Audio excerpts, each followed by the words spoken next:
To get a sense of just how badly the global economy and the Indian economy will be impacted by the coronavirus and what's the best way to be able to deal with the economic challenges, I want to go across now, live and exclusive to one of the world's leading business schools. Joining us at this moment is the former governor of the Reserve Bank of India.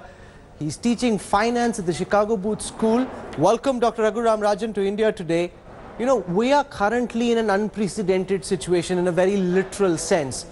Can you, on the basis of everything that you've seen in the public domain so far, give us your best sense of the net impact the coronavirus is likely to have on the global economy? Well, we have some data which we have to extrapolate. We know that the Chinese economy went down by about 10% of GDP in their first quarter.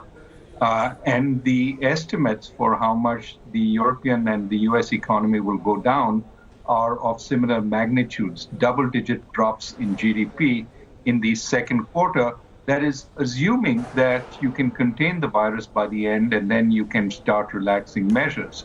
At this point, everybody is looking at China to see if the relaxation of measures there is going to start an increase in cases once again. And if, in fact, you do have recurrences, then the damage could be more lasting because the measures have to be in place for longer. So this is the big unknown. How long will it take to get it under control? How much GDP will be lost in the process? And how much can be recovered when the measures are taken off? So how about extending those estimates to the Indian context, because we don't know what the full extent of the coronavirus will be in India? Is it possible to get some sense of how badly hurt the economy will be? Because what we do know is that there is a complete shock to the economy at this moment. Mass factories being shut down, very few people being employed, lots of layoffs, people trying to go back to their villages. How will this translate into numbers, Dr. Rajan? Well, I think at this point, nobody knows. The key, however, is to make sure that a temporary shock doesn't become a more permanent shock. In other words, that we don't see a downturn, slow cash flows, slow revenues, no incomes for workers, and that leads to substantial layoffs, that leads to firms closing down. And when we do get the coronavirus under control, there's much less economic activity because those businesses don't start again. So we need bridges between now and then. For the most vulnerable households in India, of course, for the poor, for the migrants, we need ways to get money to them. So over this period of shutdown, they can keep body and soul together. But we also need to keep firms, the small and medium firms which have suffered shock after shock, we need to keep them from closing down if they're viable. And that decision is a careful one because we can't keep every firm alive given that we have limited resources, but we should keep the viable ones alive so that they can reopen. And similarly for the large firms. So this is a really careful process that has to be gone through over the next few months. There's a big debate raging in India and globally about whether this is the right opportunity to extend some kind of a universal basic income. In the Indian context, government revenue is already deeply overstretched and you need extra revenues to be able to take care of healthcare facilities. However, you have to also deal with all these people who don't have any money coming into their banks and their pockets. Do you believe that the government in India should seriously be considering some form of income support at this time, Dr. Rajan? Temporary income support as targeted as possible makes sense. But beyond that, we don't have the money. I think at this point, as you said, we need to prioritize. First off, we need to spend the money on medical facilities, on ventilators, on masks, on getting protective equipment for our brave doctors and nurses so that they can do the job. And that means bringing every resource in, whether it's private, public, defense, retired, get everybody in on the act and quickly create quarantine spaces. We simply need to keep those who are infected separate from each other. All this will require fiscal resources, and this is the highest priority. After this comes getting money to the households that are affected, whether in rural areas or urban areas. We do have means of getting it across to the rural areas much better. Urban areas, identifying the poorer households and getting money to them is going to be more difficult, but we need to do it. And then Only after that do we need to think about other measures, but no long-term measures at this point. Let's fix the problem first and then move ahead. Measures to cut taxes in the long term or to universal basic income in the long term. This is not the time to discuss that. Oh, you're saying this is not the time to be discussing universal basic income. Leave that for a later date, because there have been many calls. We've seen in the United States, the government announce some kind of relief measures. What Justin Trudeau did in Canada came in for much appreciation. You're taking a completely contrarian position. You're saying deal with the crisis first. This is not the time to try and roll out something big and ambitious. Not really. What I'm saying is targeted income transfers for a couple of months till we get over this. Hopefully it's only a couple of months rather than many quarters. I think that makes sense. Relief to affected households, relief to the poor households, that makes sense. But universal basic income means paying these households forever. We don't have the resources or the time for doing that right now. Let's not talk about it. Let's talk about relief measures. That's what we need to be talking about. One of the things we've also seen after the coronavirus breakout is global supply chains being upended much more than earlier. What are the lessons do you believe Indian manufacturing, Indian government and the Indian economy need to draw? Because at this time, there are several critical resources we need to import from companies like China and some in Europe, and suddenly they're saying this is no longer available to India. What are the lessons we need to draw, and what can we do in the immediate context, Dr. Rajan? In the immediate context, we have to just find wherever we can the necessary supplies, and to the extent they are elsewhere, we have to cajole, push, and this is a central government activity because state governments cannot do that. So we need the supplies wherever we can find it, and we can be assured that every country is trying to do this at this point. So we need to work as hard as we can and bring whatever pressures we can to bear on that. But beyond that, of course, it raises the question, do we have self-sufficiency in critical resources? And there is a value to thinking about that.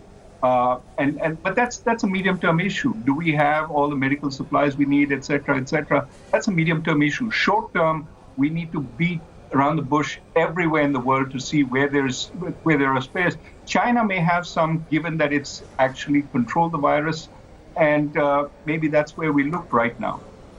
What can central banks do in this context? There's one big demand that central banks should reduce interest rates and do that without waiting for the next monetary policy to come out. The other is, even if they did, given how risk capacity and investment capacity is completely gone for a knock, no matter what central banks do, it won't make any difference.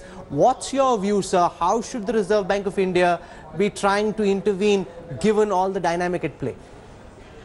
Well, I don't want to give advice to the Reserve Bank. They know what to do. Let me just say this, that again and again, we're coming up against the fact that we have a financial system which is impaired.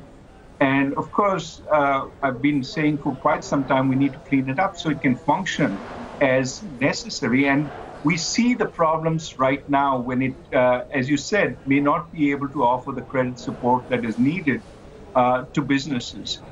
Well, unfortunately, given that it's not providing that support, we have to try and do what we can from the government side to offer partial guarantees to make sure that banks continue lending to small and medium enterprises and to large businesses. But again, here we have to be careful that we have limited fiscal space. So there has to be some incentive for the banks also to take credit risk into account. We can't just write them a blank check. This has to be done very carefully, very cleverly. And obviously, as you say, it is harder when the banking system is impaired. But at this point, I would say take a cue from the central banks across the world, which are contributing to solving the problem by easing liquidity. Liquidity should not be a constraint, but also helping in credit. That is something we have to think about carefully since we already have large NPAs, but certainly some help is warranted. You know, Yuval Noah Harari, one of the world's leading historians, said the COVID-19 will ensure that the world as we know it changes forever. We spoke to Ruchir Sharma. He said that this could lead to a depression as serious as the depression of the 1930s. Do you believe that the world as we know it is going to change forever? In what way, Dr. Rajan, do you believe that COVID-19 will change everything that we know once this danger subsides? Well, I want to say it's a little early to try and predict which directions it will change. Of course, it's a huge, unprecedented event. Think about what you just said. It could lead to countries being much more wary about having supply chains across borders because they know they can't rely on them in bad times. That could be one outcome. But the other outcome is it could bring the world together, knowing that we have to deal with such huge global challenges may make us more aware of the need to deal with climate change. So it could move in any which way. We have to see how it works out. But of course, what matters is how long it lasts. And that's where the difference between a recession, which is almost surely on the cards now, versus a depression. If it lasts for a long time, we have significant subsequent waves after first suppressing it, then we may be heading for something deeper and more longer lasting. But if we can control this within a few months, then perhaps we have a recession and perhaps a rebound over time after that. And then it's not so bad, but certainly we'll learn the lessons from it and we'll do things differently in the future. Are there any policy interventions you'd like to see from the government in India? One, of course, you spoke about, ensuring that there's some kind of income support that comes in, but outside of that, what can government do in a policy framework context to ensure that they try and alleviate the pain that people will have to feel and try and use the capacities that corporate India has to make the most of what is available?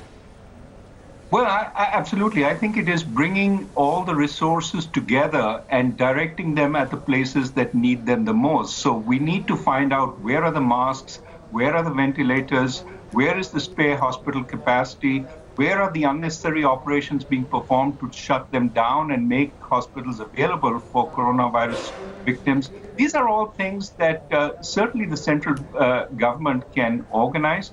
But I also think there are two very important things the government needs to do. One is communicate very clearly that this is a national emergency. Just because you don't have it today doesn't mean you won't have it tomorrow. And that even for young people, they are responsible for spreading it, even if they're not terribly badly affected. And so get everybody to start paying attention to hygiene, to washing, to isolation. That is something that the government, especially with our Prime Minister, who's a great communicator, has the ability to do. That has to go on in a big way. And these parties with, many people coming together, which, till a week ago seemed to be really prevalent, those have to stop. So that's one. Get serious about the problem. Second, accumulate knowledge about where the resources are.